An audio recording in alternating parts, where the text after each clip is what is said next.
While social media filled with fears of an imminent Mauna Loa eruption tonight, geologists were watching something far more unsettling. And it had nothing to do with magma. A magnitude 6.0 earthquake struck Hawaii's Big Island at 9:46 p.m. local time. The phones lit up fast. Was the volcano about to blow? Was a tsunami already forming offshore? The answer to both turned out to be no. But that's not the story worth telling here. The story worth telling is what a magnitude 6.0 on that specific stretch of Mauna Loa's flank actually reveals, and why a small group of researchers has been watching this exact patch of ground with growing unease for the past 14 months. Here's what happened. The U.S. Geological Survey placed the epicenter roughly 11 kilometers, 7 miles, south of the community of Honaunau-Napupu, along the South Kona coast, about 35 kilometers, 22 miles, south-southeast of Kailua Kona. Depth, 22 kilometers, 14 miles. The USGS initially called it a 5.9. After reviewing the full seismic data, analysts upgraded it to 6.0. That kind of revision in the first hour is routine. The seismic networks are fast, but not instantaneous. What matters is the final number and where it came from. The Pacific Tsunami Warning Center issued no warning. The geometry of the rupture didn't produce the kind of seafloor displacement needed to generate a destructive wave, and that assessment held. No wave formed. The USGS also confirmed that neither Mauna Loa nor Kilauea showed any volcanic response. No new fissures along the rift zones, no accelerated movement at the summit, no spike in tremor beneath the caldera. The volcanoes, for now, are quiet. What wasn't quiet was everything around them. About 1,000 people near the epicenter felt very strong shaking.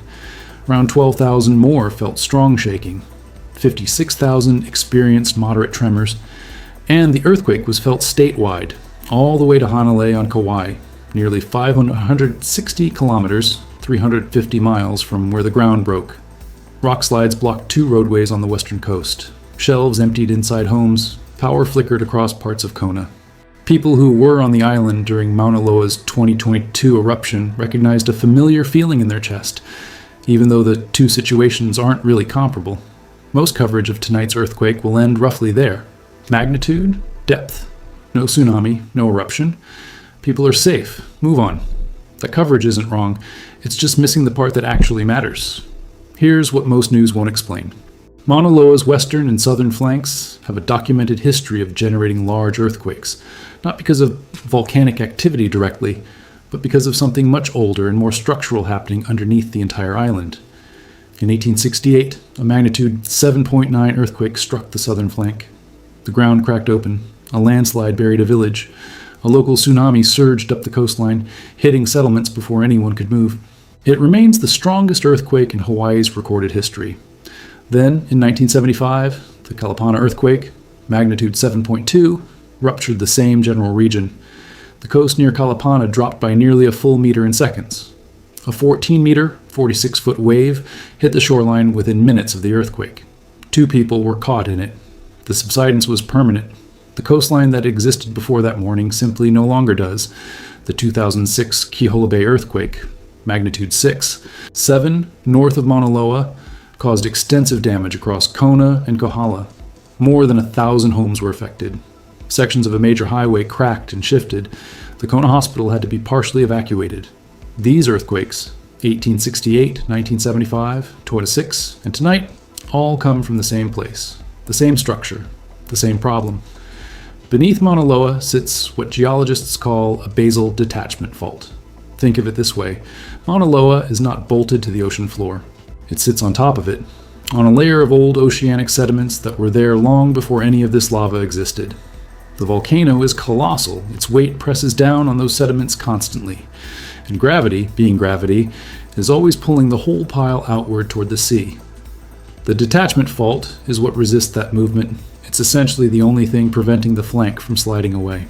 But here's the part that actually keeps researchers up at night. The volcano isn't just sitting on that fault, it's sliding. GPS stations across the Big Island have been documenting this for years. The southern and western flanks of Mauna Loa are moving seaward at roughly 6 to 10 centimeters, 2.5 to 4 inches per year, depending on where you measure. The movement is invisible. You cannot feel it, but the instruments catch it continuously in one direction. When a section of the detachment fault is locked, meaning it isn't slipping gradually but is building up pressure, that stress accumulates until something gives. When it does, you get exactly the kind of earthquake that struck tonight. A section of the fault releases. The flank lurches forward, the ground shakes. And somewhere deeper in the system, the question of how much stress remains locked in adjacent sections that didn't rupture tonight, stays unanswered. And what the 2026 ground deformation data is showing is the part that hasn't made it into any headline yet.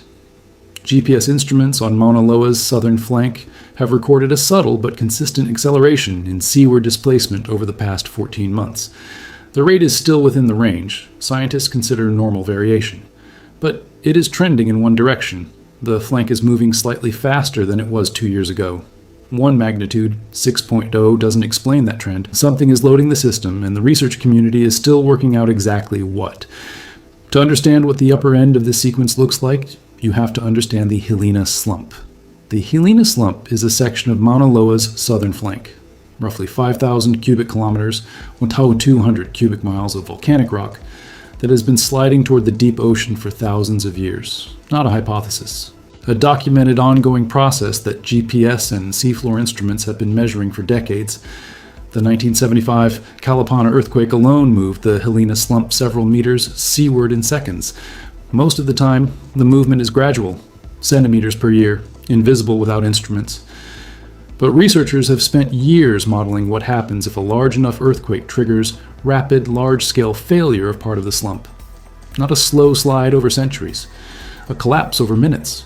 Ancient coral deposits preserved at impossible elevations on the neighboring islands of Lanai and Molokai suggest that massive flank collapses have occurred in Hawaii's geological past. The waves those events produced were measured, based on where those coral beds ended up, at heights exceeding 300 meters, roughly 1,000 feet, along nearby shorelines. That is prehistoric. That is not tonight's earthquake. But it defines the outer edge of what this system can do. And understanding how to get from a magnitude 6 to that outer edge is exactly what monitoring programs like the one at the USGS Hawaiian Volcano Observatory exist to figure out. For the Pacific, the implications of even a partial Hilina Slump failure extend well beyond Hawaii. Tsunamis generated by submarine mass failure behave differently than tectonic tsunamis. They can form faster and hit harder in the near field. The U.S. West Coast sits roughly 5 hours of wave travel time from the Big Island. Japan, roughly 8. New Zealand, the Philippines, and Pacific Island nations throughout Polynesia and Micronesia all fall within range. There's much more on the Pacific systems that geologists are tracking right now. Subscribe, and you'll catch the next one before it becomes tomorrow's headline.